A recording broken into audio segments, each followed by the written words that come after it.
ETF index mutual funds నేర్చుకుని stock మార్కెట్లో రాణించాలనుకుంటున్నారా? వెంటనే ఈ నెంబర్కి కాల్ చేయండి.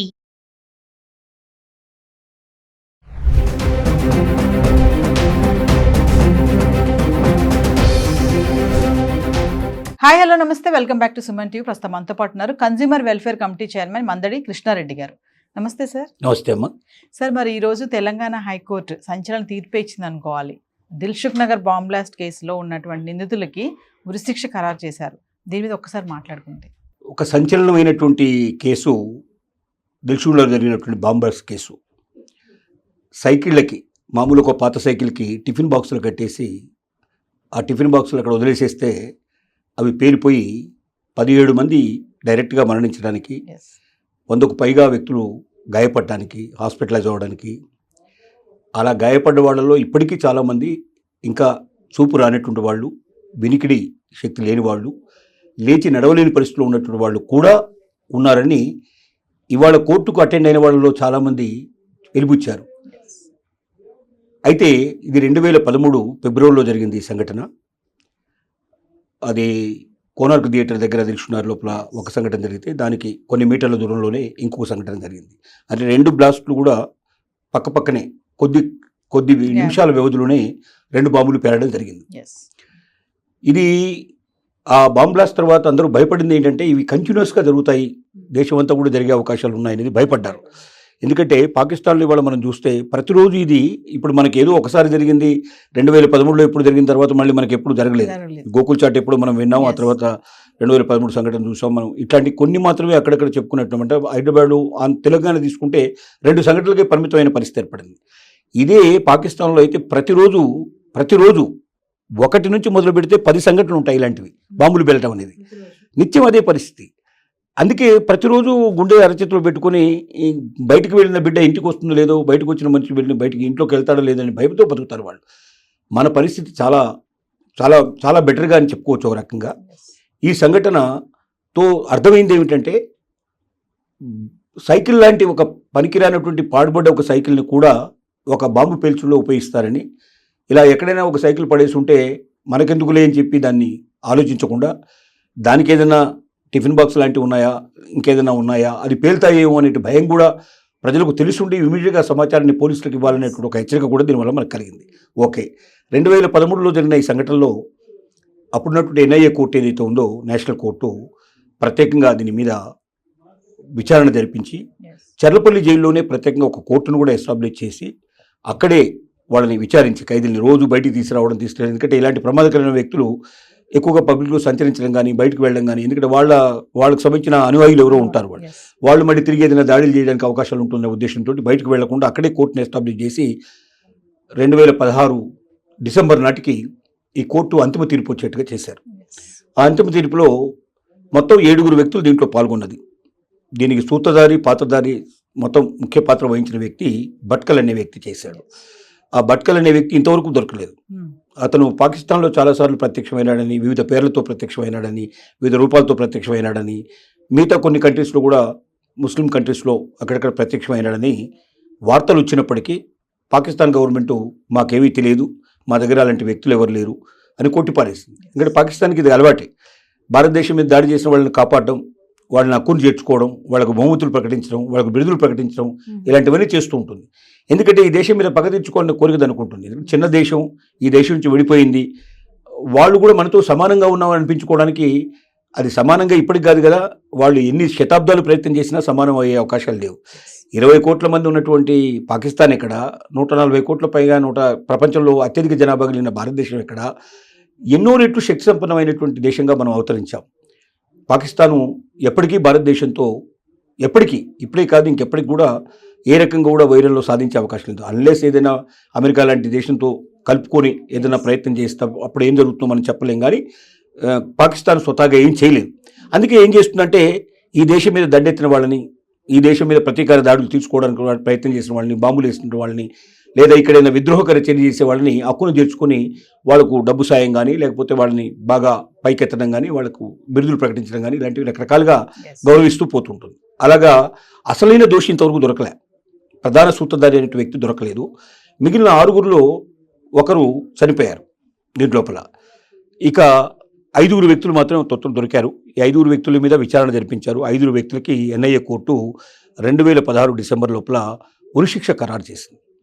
చేసిన తర్వాత సహజంగా కింది కోర్టు చేసినప్పుడు పై కోర్టుకు అప్పీల్ చేయడానికి ఎవరికైనా అవకాశం ఉంటుంది. ఎందుకంటే ప్రతి దోషి కూడా చివరికి ఉరిశిక్ష పడ్డ వ్యక్తి కూడా చివరి కోరిక తెలుపుకోవడానికి అవకాశం ఉంటుంది. అత్యున్నత న్యాయస్థానాలు అయితే ఉందో ఆ న్యాయస్థానం దాకా వెళ్ళి రావడానికి ప్రతి ఒక్కరికి అవకాశం ఉంటుంది. కాబట్టి కింద ఇచ్చినట్టు ఎన్ఐఏ కోర్టు యొక్క తీర్పుని వాళ్ళు హైకోర్టు లోపల సవాల్ చేశారు. ఇది హైదరాబాద్లో జరిగింది కాబట్టి తెలంగాణ హైకోర్టులోనే దీన్ని సవాల్ చేయాలి. అలాగే వాళ్ళు సవాల్ చేశారు. సవాల్ చేస్తే 2016లో ఈ కోర్టు వచ్చినటువంటి కేసు 2016లో జరిగింది. మన ఎన్ఐఏ కోర్టు తీర్పిచ్చింది. 2017లో అప్పీల్ చేసి ఉంటారు. 2017లో అప్పీల్ చేస్తే అది 2023 దాకా సాగింది పరిస్థితి. అంటే 2025 దాకా ఒక రకంగా చెప్పాలంటే 17 నుంచి 25 అంటే 8 సంవత్సరాల ప్రస్థానం జరిగింది. కానీ విచారించిన డేస్ ఎన్ని అంటే తీస్తే 45 రోజులు మాత్రమే విచారించారు. 45 రోజులు విచారించిన తర్వాత తీర్పుని పెండింగ్లో పెట్టారు. అంటే అది జడ్జెస్ ప్రకటించడం వాళ్ళ ఇష్టం మీద ఆడుతుంది. తీర్పు ఎప్పుడు వెల్లడించాలనేది వాళ్ళ ఇష్టం. రిజర్వ్లో పెట్టి ఉంచారు. రిజర్వ్లో పెట్టి ఉంచి దాన్ని ఇప్పుడు 2025లో మనకు ఈ రోజున ఆ తీర్పుని వెలువరించడం జరిగింది. వాళ్ళు చెప్పింది ఏంటంటే ఎన్ఐఏ కోర్టు ఏదైతే తీర్పు ఇచ్చిందో ఆ తీర్పుని మేము 100% ఏకీభవిస్తున్నాం. కాబట్టి దీన్ని డిస్మిస్ చేస్తున్నాం. మేము ఆ తీర్పునే మేము ఫైనలైజ్ చేస్తున్నాం. ఆ తీర్పు ప్రకారంగా ఉరిశిక్ష వెంటనే విధించమని చెప్పి మేము తెలియజేస్తున్నాం అని చెప్పి తీర్పునిచ్చారు. జస్టిస్ లక్ష్మణ్ గారు, శ్రీమతి సుధా గారు, దీంట్లో జస్టిస్ సుధా గారు దీంట్లో ప్రధాన పాత్ర వహించారు. వాళ్ళు ఈ తీర్పుని ఇవ్వడం జరిగింది ఇవాళ. దీంతో మనకు తెలియాల్సిన విషయాలు ఏమిటంటే పాకిస్తాన్ లోపల ఇండియాలో ఉన్న తేడా ఏమిటి, ఇండియాలో ఉండేటువంటి ముస్లింల్ని మనం వాళ్ళు కూడా మనతో పాటు పైకి రావాలని, వాళ్ళు కూడా సౌకర్యాలు మనం ఎక్కువగా కల్పించాల్సిన పరిస్థితులు ఉన్నాయి. కొంతవరకు కల్పించడం జరిగింది. ఇప్పుడు పాకిస్తాన్లో ఉండే భారతీయులు ఎవరైనా ఉంటే వాళ్ళు కనీసం ఒక ప్రొఫెసర్ స్థాయికి ఒక యూనివర్సిటీలో రాలేరు. ఒక ఎమ్మెల్యే స్థాయికి రావడం చాలా కష్టం. ఒక మినిస్టర్ స్థాయికి రావడం అనేది అసాధ్యమైన విషయం. దేశానికి భారత జాతికి సంబంధించిన వ్యక్తులు ఎవరైనా వైస్ ప్రెసిడెంట్ అవ్వడం కానీ ప్రెసిడెంట్ అవ్వడం అనేది లేదా ప్రధానమంత్రి అవ్వడం అనేది ఇంపాసిబుల్ అయిన విషయాలు. అది ఎప్పటికీ సాధ్యం కాదు. కానీ భారతదేశంలో మనకు అబ్దుల్ కలాం లాంటి వ్యక్తి ఇక్కడ మనకు ప్రెసిడెంట్ ఆఫ్ ఇండియా చేశారు. ఎంతోమంది వైస్ ప్రెసిడెంట్లు మనకు ముస్లిమ్స్ చాలామంది వైస్ ప్రెసిడెంట్స్గా చేశారు. జాతీయ అధ్యక్షులుగా పనిచేశారు. తర్వాత అలాగే యూనివర్సిటీ వైస్ ఛాన్సలర్గా ఎంతోమంది వాళ్ళు వెళ్ళారు. గవర్నర్స్గా చాలామంది ముస్లిమ్స్ వచ్చారు. ముఖ్యమంత్రులుగా చాలామంది ముస్లిమ్స్ పరిపాలన చేశారు. అంటే ఈ దేశంలో ఉన్న అవకాశాలు ఒకప్పుడు 12% వరకు ఉండేవాళ్ళు, మన భారతీయులు ఉండేవాళ్ళు పాకిస్తాన్ లోపల స్వతంత్రం వచ్చిన కొత్తలో. కానీ ఇవాళ అది 2%కు పడిపోయింది. అంటే 10% భారతీయులు అక్కడ మరణించడమో, బలవంతంగా వాళ్ళని బయటికి పంపించడమో, లేకపోతే ఇంకో రకంగా మాయ చేయడము, ఇంకో రకంగా వాళ్ళు కనపడకుండా చేయడము జరిగిపోయి ఇప్పుడు 2% అక్కడ మిగిలింది. 10% తగ్గిపోయారు అక్కడ. భారతదేశం వచ్చిన తొలినాళ్లలో ఇండియాలో ఉండేటువంటి ముస్లిమ్స్ యొక్క పరిస్థితి ఏంటంటే 10% లోపల ఉంది ఇక్కడ వాస్తవంగా భారతదేశం లోపల ముస్లిం యొక్క సంఖ్య. కానీ ఇవాళ అది 21% వరకు కూడా పెరిగేటువంటి పరిస్థితి ఏర్పడింది. అంటే ఇక్కడ ముస్లిము జాతి పెరిగింది, సంఖ్య పెరిగింది, అవకాశాలు పెరిగాయి. వాళ్ళు కూడా క్రికెట్లో కెప్టెన్స్ అయినటువంటి వాళ్ళు, క్రికెట్ ప్లేయర్స్ అయిన వాళ్ళు చాలామంది ముస్లిమ్స్ ఉన్నారు. అంటే జాతితో సంబంధం లేకుండా తెలివితేటలు, వైజ్ఞానం, పోటీపడే తత్వం, శక్తి ఉండేటువంటి వాళ్ళు ఎవరైనా సరే ఇక్కడ ఎదుగుతారని నిరూపించడం జరిగింది. కాబట్టి ఇక్కడ ఉన్న ముస్లిమ్స్ పాకిస్తాన్లో ఉన్నటువంటి జాతి వైర్యంలాగా పాకిస్తాన్లో ముస్లింలే వాళ్ళలోనే 2-3 వర్గాలు ఉన్నాయి. షియా వర్గం అని, సున్నీ వర్గం అని, ఇంకా రకరకాల వర్గాలు ఉన్నాయి. ఈ వర్గాల మధ్యనే పోటీ పడిపోయి ఒకరికొకరు పడకుండా ఒకరి మీద ఒకరు బాంబులు వేసుకునే స్థితి ఏ రోజు కనీసం 1 సంఘటన నుంచి 10 సంఘటనలు తక్కువ ఉండవు. బాంబులు పట్టడం అనేది, మనుషులు మరణించడం అనేది చాలా సహజంగా జరుగుతుంది. మన భారతదేశ పరిస్థితి అలా జరగకుండా ఉండి అప్పుడప్పుడు ఇలా జరిగేటువంటి సంఘటనలు ఏమైనా ఉంటే ఈ సంఘటనల మీద కూడా ప్రజల నుంచి విపరీతమైన స్పందన వచ్చింది.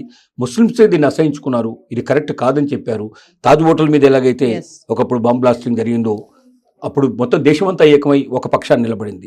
ఇప్పుడు కూడా అలాగే భారతదేశంలో హైదరాబాద్లో ఉన్నటువంటి మొత్తం ముస్లిమ్స్ అంతా కూడా ఈ సంఘటనని గ్రహించారు. ఇలా జరగడానికి వీల్లేదు.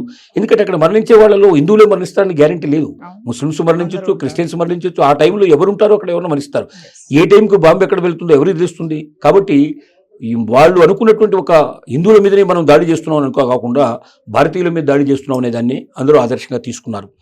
కాబట్టి ఒకటి ఇక్కడ జరుగుతున్నది, మనకు హైకోర్టులో వేసిన కేసులో 45 రోజులు మాత్రమే విచారిస్తే ఇంత సుదీర్ఘంగా ఎందుకు దాంట్లో టైం అనేది ఒక సందేహం మనందరికీ కలుగుతుంది. ఎందుకు ఇంతకాలం అవుట్ చేస్తుంది? సహజంగా ఏం చేస్తారంటే ఇలాంటి కేసుల లోపల తీర్పులు ఇచ్చేటప్పుడు దేశ భద్రతను కూడా దృష్టిలో పెట్టుకుంటుంటారు. దేశం మొత్తం మీద కూడా పరిస్థితులు ఎలా ఉన్నాయో ఆలోచిస్తారు. ప్రభావితం ఎలా ఉంటాయి, ఒకవేళ ఏదైనా మతపరమైన ఘర్షణలు చెలరేగే అవకాశాలు ఉంటాయని భయపడతారు. వాటన్నిటినీ జాగ్రత్తగా స్టడీ చేసి అన్ని వైపులా పర్ఫెక్ట్గా సిచ్యువేషన్స్ ఉన్నాయనేది మనకు కేంద్ర నిఘా సంస్థలు ఏవైతే ఉన్నాయో, గూఢచార సంస్థలు, వారికి ఇన్ఫర్మేషన్ ఇచ్చిన తర్వాత వాటిని బేస్ చేసుకొని ఇలాంటి వాటిని వెలివించడం జరుగుతుంది.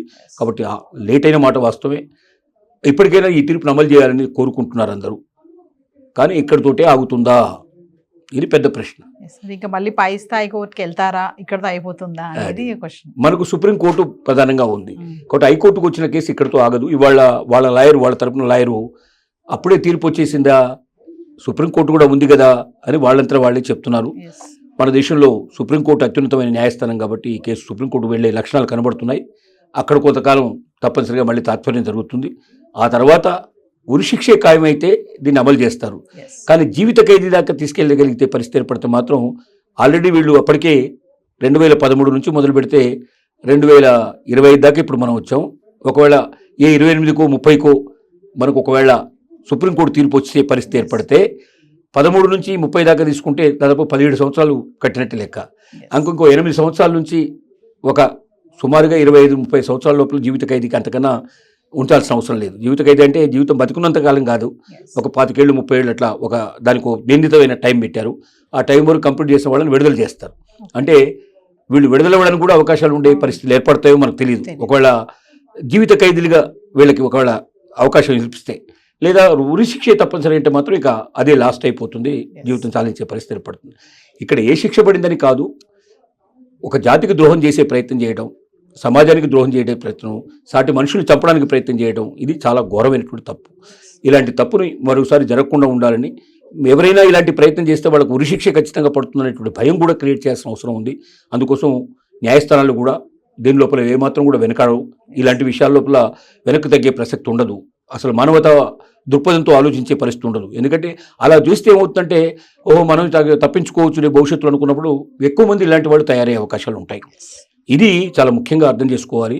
ఇప్పుడు ఇంకొకటి ఏం జరుగుతుందంటే, ప్రతిరోజు మనం చూస్తే ఒక జాతికి వ్యతిరేకంగా, ఒక మతానికి వ్యతిరేకంగా సోషల్ మీడియాలో పోస్టులు పెట్టడం, వాళ్ళని ప్రతిరోజు మనం గ్రహించడం, ప్రతిరోజు ఎప్పుడో 100 సంవత్సరాలు 1000 సంవత్సరాల క్రితం జరిగినటువంటి ఎప్పుడో ఎవరో పాలించారని, ఆ పాలించిన వాళ్ళు ఈ రకంగా హిందువుల మీద లేకపోతే ఇంకోరి మీద ఇలా చర్యలు తీసుకున్నారని దాన్ని ఏకరువు పెట్టుకుంటూ వీళ్ళని విమర్శించే ప్రయత్నం మనం చేస్తున్నాం.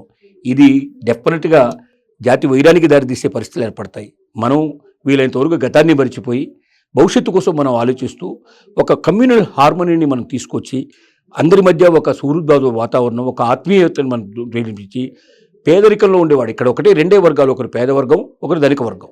పేద వర్గంలో ఉండేవాళ్ళు వీలైనంతవరకు ధనిక వర్గానికి దగ్గరగా మనం, వాళ్ళకు కూడా కోరికలు ఉంటాయి, వాళ్ళకు కూడా ఆశలు ఉంటాయి, వాళ్ళకు కూడా ఆలోచనలు ఉంటాయి అనే దృక్పథం తీసుకొని డబ్బున్న వాళ్ళు వాళ్ళ డబ్బును కొంత వీళ్ళకి దానం చేయడం కానీ, లేకపోతే సిఎస్ఆర్ ఫండింగ్ రూపంలో కంపెనీస్ ఇస్తున్నట్టు కానీ, ఫండర్ రూపంలో ఇస్తున్నట్టు కానీ ఇచ్చి వీళ్ళని కూడా పైకి తీసుకొచ్చే ప్రయత్నం చేసినట్టయితే తప్పనిసరిగా వాళ్ళల్లో కూడా నా దేశం అనేటువంటి ఒక భావన ఏర్పడుతుంది. నా దేశం అని ఎప్పుడైతే భావన ఏర్పడుతుందో, నా దేశవాసుల మీద నేను బాంబులు వేయడం కానీ ఇంకోటి చేయడం కానీ నేను ప్రయత్నం చేయను. కాబట్టి అలాంటి ఒక కమ్యూనల్ హార్మనీని డెవలప్ చేసే ప్రయత్నం చేయాలి తప్ప ప్రతిరోజు కాలు దువ్వే ప్రయత్నం, ప్రతిరోజు సోషల్ మీడియాలో పోస్టులు పెట్టడం, ప్రతిరోజు వాళ్ళని శత్రువుగా చేసే ప్రయత్నం చేస్తే పిల్లి కూడా ఒకనాటికి పులవుతుంది. ఆ పులి మన మీదనే దాడి చేస్తుంది, మనల్ని తినేస్తుంది. కాబట్టి అలాంటి పరిస్థితులు రాకూడదని జాతంతా మేల్కొనాలని, ఈ రకమైనటువంటి ఈ ఉదంతం ద్వారానైనా కళ్ళు తెరవాలని మరొకసారి నేను విజ్ఞప్తి చేస్తున్నాను. Thank you sir.